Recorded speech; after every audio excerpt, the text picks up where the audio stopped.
Alex,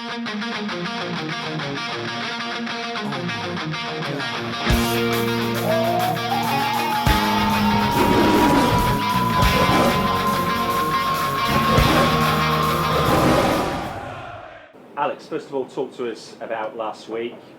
By consensus, you had a man of the match performance, and to get a point at Anfield is never a bad result, is it? Yeah, it was a good result. Obviously, if someone had said before the game you're going to come away with a 0-0 draw at Anfield, we'd have probably took it. It's a difficult place to go, so we were pleased with the point in the end. Well, let's look at the broader picture. I sat here 2 weeks ago with Steve, and he said flat out anything that you could get from trips to the Emirates or Anfield would be a bonus. So to come away undefeated through those two games, that must do wonders for the confidence. Yeah, it's a big confidence booster to go to two top teams and pick up something. We're confident going into the game against Southampton. We know it's going to be a difficult game as well because they're riding high at the minute in the league. They've got some very good players. So both teams are in form. We're at the KC, we've got that home advantage, so hopefully we can use that to our advantage and get the 3 points. How surprised are you by the way Southampton have gone about their business this year? There's an element of surprise because everyone wrote them off at the start of the season because they got rid of so many players and there was a bit of a hoo-ha down there, but credit to the players and the manager, they've stuck to the tasks and they're doing very well, and I think Ronald Koeman's come in, added some very good players, and they've hit the ground running, so hopefully we can stop them in the tracks. Of course, Sean Long was one of the players that joined Ronald Koeman when he went there. Have you had a chance to catch up with him in the last few weeks? I haven't, not in the last few weeks, but we know all about Long. He's a good player. He came here and he did well, and obviously Southampton headhunted him. I think there was a large price tag put up on him, and he went down there and he's done well. He's joined a very good team. He offers a huge threat with pace behind him, and I think he plays out wide for them. So we'll have to keep on top of him as one of the likes of Pele, Stephen Davis, people like that. They've got a number of good players who we need to keep an eye on.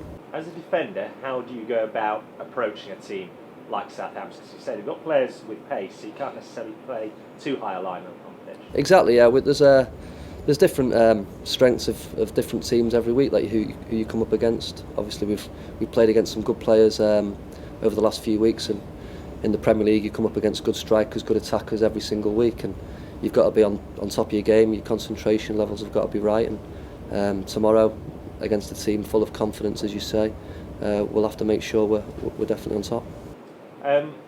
Also this week there's been a lot of talk about what goes on in the penalty area around corners, set pieces, grappling and so on. I'm sure as a defender you'll say, well, that's just part of the game, but given all the conjecture and speculation surrounding it, is it time now in your opinion to make a clear message, either you stamp it out or you just let it go as it has been?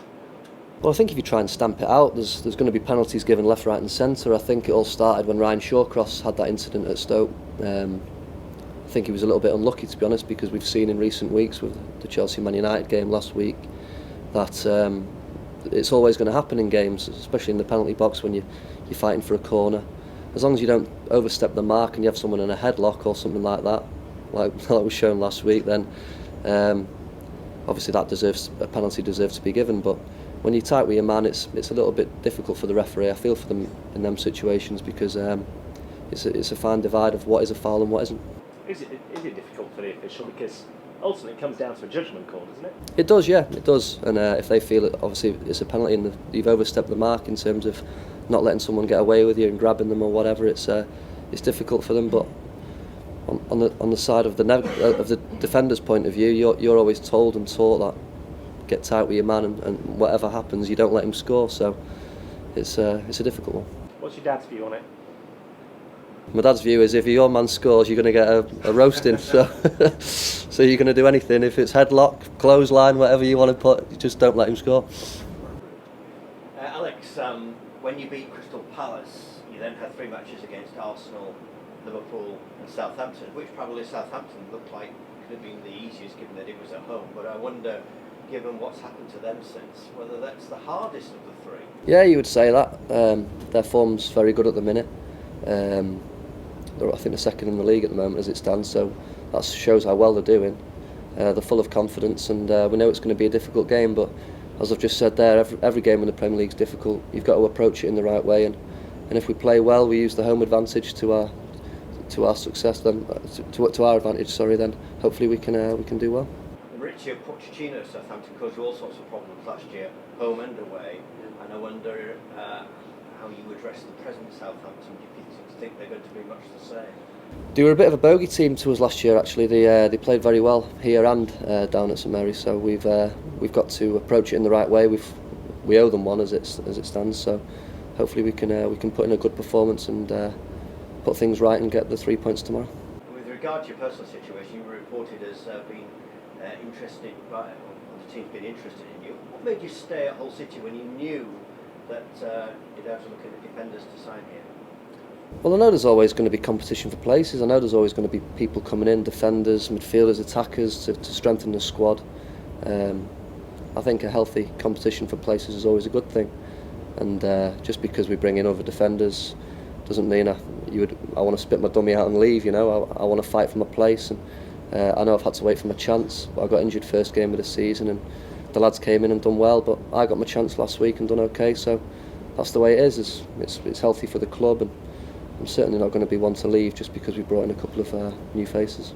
When you look at your career, have you played your best football as a Hull City player, do you think? I think so, yeah. I think I'm getting to the age now as a defender where I'm reaching my peak. I've just turned 30, so I'd like to think since I've been here I've played definitely the best football of my career, and long may that continue. And is this the best squad you've ever played in when you look at your career as well? I think so, yeah. I've just said that in a previous interview. I think when you look around the squad, we've got strength and depth in all areas now, compared to what it was when we first came. No disrespect to the players who we had when I first came. We're a lot stronger. We've got bigger numbers in areas, and he's got a lot of competition for places. So he has the headache, and let him go on with it.